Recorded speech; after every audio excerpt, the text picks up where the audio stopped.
예, 바울은 자기의 사도직 또 사도직뿐 아니라 하나님께 받은 직분이 그게 무슨 자랑할 것이거나 또 다른 사람들에게 높임을 받는 그런 자리가 아니라 하나님께 받은 그 사명을 위해서 오히려 자신을 헌신하고 자기의 모든 것을 쏟아붓는 그런 자리인 것을 말하고 있습니다.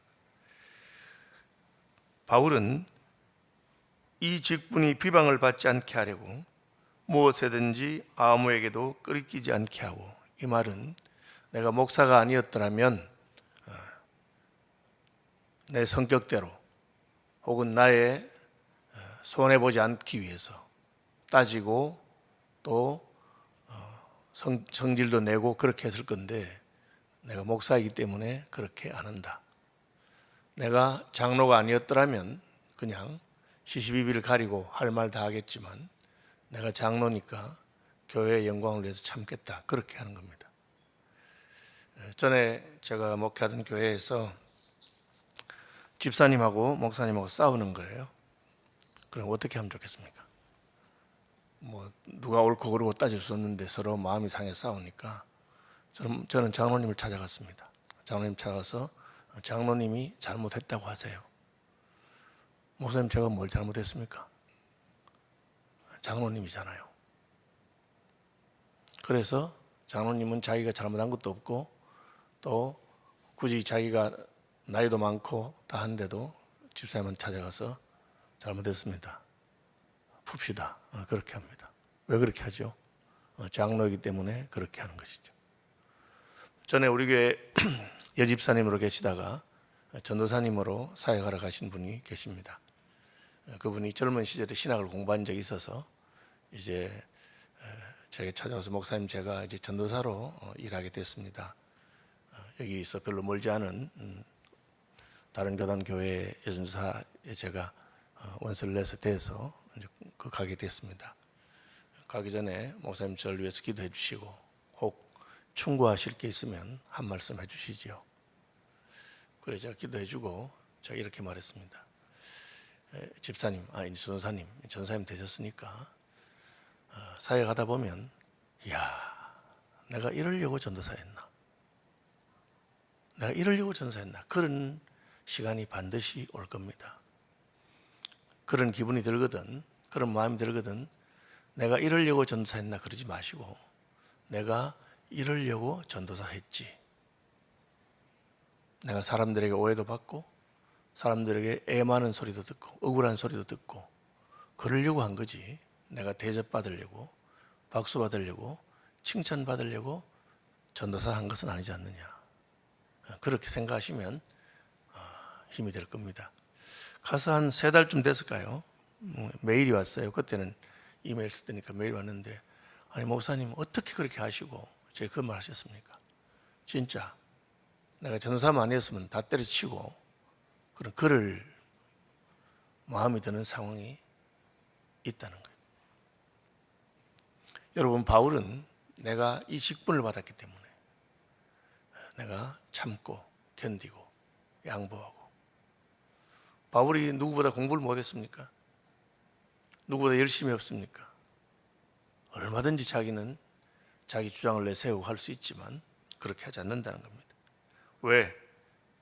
직분이 비방을 받지 않게 하려고. 아니, 집사라면서, 교회 집사라는 사람이 저렇게 하나? 교회 장로라면서. 그런데 오늘날은 그렇지 않은 것 같아요. 큰 교회 목사이면서도 혹은 무슨 교단의 총회장이면서도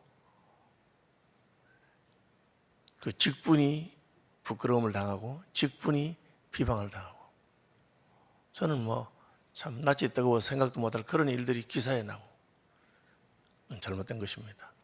우리는 직분을 받았을 때 하나님께 이 직분을 받았기 때문에 이 직분이 비방을 받지 않도록 해야 됩니다.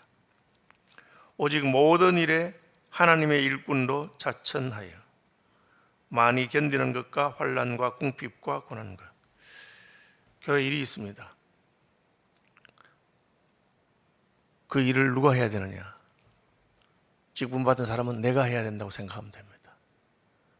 교회가 더럽습니다. 누가 해야 됩니까? 내가 해야 된다. 그걸 본 사람이 한다. 모든 일에. 아니 요즘 주일학교 교사들은 뭘 하는 거야? 요즘 주방 담당하는 사람들은 왜 이렇게밖에 못해? 그렇게 하지 않습니다. 모든 일에 하나님의 일꾼으로 자천하여. 제가 그걸 하면 안 되겠습니까? 제가 하겠습니다. 그런데 오늘날 교회에 남들이 하기 싫어하는 일, 잘 안 하는 일들이 많이 있습니다. 그것을 내가 직분 맡았으니 내가 해야 되겠다. 그런 마음으로 하는 사람들도 계시지만 그건 뭐 나하고 무슨 상관이 있느냐고 생각하는 사람이 있습니다. 바울의 관점에서 본다면 그는 직분자가 아닙니다. 직분을 맡았으니까 무엇이든지 하는 것이죠. 내가 그것을 하지 않는 것은 다른 사람들이 할 분이 많고 헌신하기 때문에, 또 내가 하는 것보다 다른 분이 하는 것이 더 유익되기 때문에 내가 양보하는 것이지, 사람이 없다면 얼마든지 내가 무슨 일이든지 하겠다. 그것이 바울이 생각한 겁니다. 나는 무슨 추천할 때 내가 사도다, 내가 목사다, 뭐 그런 걸 가지고 여러분에게 추천하는 것이 아니라, 나는 그 일 제가 하면 안 되겠습니까? 이 일을 위해서 모든 일에 하나님의 일꾼도 자천하여 그 일을 하면 많이 견디는 것과 환난과 궁핍과 고난과 매맞음과 갇힘과 난동과 수고로움과 자지 못함과 먹지 못함 가운데서도 그 일을 하기 때문에 이런 힘드는 일이 줄을 서 있습니다. 그래도 한다는 겁니다. 견디고 참고 환난과 궁핍과 고난이 있습니다. 제가 지난번에 실크로드 포럼에 참석해서 우즈베키스탄의 그 고려인 교회에 했는데, 구소련이 해체되면서 한 10년 동안 고려인 교회에 큰 부흥이 있었어요. 이제 자유가 왔으니까. 그리고 한국에 오고 싶은 분들도 많고, 그래서 교회에 오는 분이 있었는데, 처음에 정부가 세월해서 어쩔 줄 모르던 정부가 딱 10년쯤 지나고 나니까 공산주의 핍박 그 정책을 써서 교회들에게 말할 수 없는 핍박을 가했습니다. 선교사님들이 다 떠나야 했습니다. 그럼 선교사가 떠나면 누가 교회를 맡겠습니까? 그런데 그 중에 한 고려인 교회의 지도자가 있었습니다. 그래서 선교사님이 당신이 이 교회를 책임지고 당신이 이 교회를 맡아서 해라. 그분은 우즈베키스탄에서 건축업으로는 제일 꼽아주는 사람입니다. 그런데 그는 선교사님들이 다 떠나게 되고 자기밖에 남지 않으니까 교회를 맡을 사람이 자기 직업을 포기하고 그때부터 교회를 섬기기 시작했습니다. 그러면 경제적으로 극히 어려워지고, 그 다음에 자기 사업에 서면 아무도 자기에게 말을 못할 건데 교회를 섬기게 되니까 감옥에 2년 동안 갇히게 됐습니다. 그리고 그 감옥에 있는 기간 동안에도 자기를 경건하게 훈련하고 해서 마침내 교회가 잘 세워지는 그 핍박 가운데 떠났던 선교사님이 30몇 년 만에 그 교회에 가보게 됐는데 교회가 아주 잘 서 있고 믿음의 사람들이 세워져 있고, 선교사님이 30몇 년 만에 왔다는 얘기를 듣고 다 불러서 잔치를 하더라고요. 저도 거기 가서 같이 있는데 표정이 얼마나 환한지, 고난받은 사람 같지 않았어요. 직분 때문에 많이 견디고 환난과 궁핍과 고난과 매맞음과 갇힘과 난동과 수고로움과 자지 못함과 먹지 못함 가운데서도, 그런 중에서도 깨끗함과 지식과 오래 참음과 자비함과 성령의 감화와 거짓 없는 사랑과 진리의 말씀과 하나님의 능력으로 의의 무기를 좌우해 가지고, 그 고난 가운데서도 그분이 감옥 생활하는 중에서도 진짜 제가 볼 때 이제는 진짜 목사님으로 경건한 하나님의 종으로 세워지고, 처음에 교회를 섬기다가 신학적인 지식이 없어서 선교사님들이 어떻게 연락해서 그분을 해외로 빼내서 유학을 시켜주려고 했는데 그 마지막 순간에 여권 취소되고 출국이 안 돼가지고 또 그뿐 아니라 감옥에 갇혀서. 그런데 그 선교사님 표현 따르면 이분이 신학교에서 배울 모든 것을 감옥에 있는 2년 동안에 거기서 하나님께서 다 훈련시키고 가르치고 그렇게 하셨다고. 그렇게